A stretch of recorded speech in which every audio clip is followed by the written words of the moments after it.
આપ જોઈ રહ્યા છો સ્પાર્ક ટુડે ન્યૂઝ। વિદ્યાનગર વિસ્તારમાં આવેલી ઇજનેરી શિક્ષણ આપતી શિક્ષણધામના પાયા ધ્રુજતા ગત મધ્યરાત્રિએ સીવીએમ સંચાલિત વીબીઆઈટી કોલેજના એક ભાગ ધરાશાતા જ અફરાતફરીનો માહોલ મચ્યો છે। હાલમાં શિક્ષણ સંસ્થામાં પરીક્ષા ચાલતી હોય, પરીક્ષા દરમિયાન દુર્ઘટના સર્જાઈ હોત તો કોનો વાંક, કોણ જવાબદાર?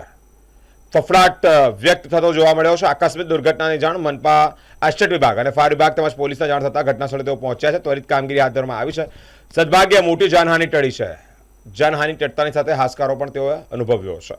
વિદ્યાનગર ઇસ્કોન મંદિર સામેની આ ઇમારત પડી ગઈ હોવાની જાણ થતાં કોર્પોરેશનની ટીમ ફાયર સાથે અહીંયા આવી ગયેલ છે અને કોઈ જાનહાનિ થયેલ છે કે નહીં તેની ચકાસણી હાથ ધરેલ છે। એ સીવીએમની જૂની બિલ્ડિંગ હતી, એ વિશે અત્યારે હું કશું નહીં કહી શકું। એ લોકોને જરૂરી સ્ટ્રક્ચર સ્ટેબિલિટીના રિપોર્ટને રજૂ કરવા હાલ જાણ કરેલ છે અને ત્યાં સુધી આ બિલ્ડિંગનો ઉપયોગ નહીં કરવાની સૂચના આપી છે।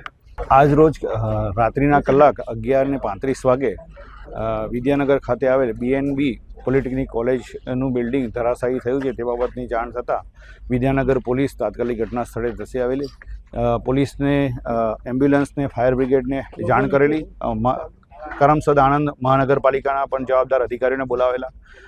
રેસ્ક્યુ ઓપરેશન હાથ ધરવામાં આવેલું। આજુબાજુમાં કોઈ રહેશે કે કેમ તે બાબતે તપાસ કરવામાં આવેલી। પ્રાથમિક દ્રષ્ટિએ ચેક કરતાં કોઈ જાનહાનિ થયેલ નથી, તેમ છતાં કાટમાળ કાઢવાની પ્રક્રિયા હાલમાં ચાલુ છે। એકચ્યુઅલી ડ્રોઈંગ હોલ છે, આપણે ડ્રોઈંગ હોલ બિલ્ડિંગ જે છે મેઇન એનો ડ્રોઈંગ હોલનો પાર્ટ છે એટલો પાર્ટ થોડોક કોલેપ્સ થયો છે। The rest of the building તો ઇન્ટેક્ટ છે, પણ હવે આજે એક્ઝામિનેશન હોય એટલે અમે લોકોએ એ બિલ્ડિંગનો યુઝ આજના દિવસ પૂરતો ન કરતાં આ એક્ઝામિનેશન અમે બીબીએમમાં શિફ્ટ કરી છે।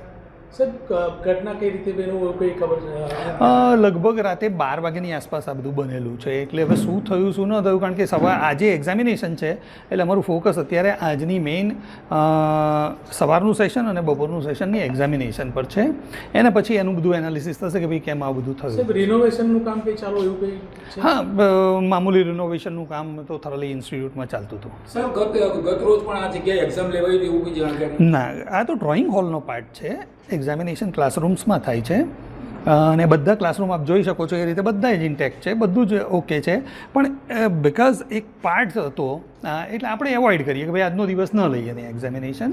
ડ્રિલ મશીનના કારણે આવું થયું છે કે ડ્રિલ મશીન જે વીક પાર્ટ હતું ને ત્યાં આગળ માર્યું, એના કારણે આ બિલ્ડિંગ પડી છે। હવે એ એફએસએલના રિપોર્ટ પરથી ને એના પરથી નક્કી થશે। આ તો લોકો તો જાતની વાતો કરશે, પણ આ 1958માં આ બિલ્ડિંગનું ઇનોગ્રેશન થયું હતું, એટલે 1958થી આપણે માની શકીએ કે આ બિલ્ડિંગ અહીંયા ઊભું છે।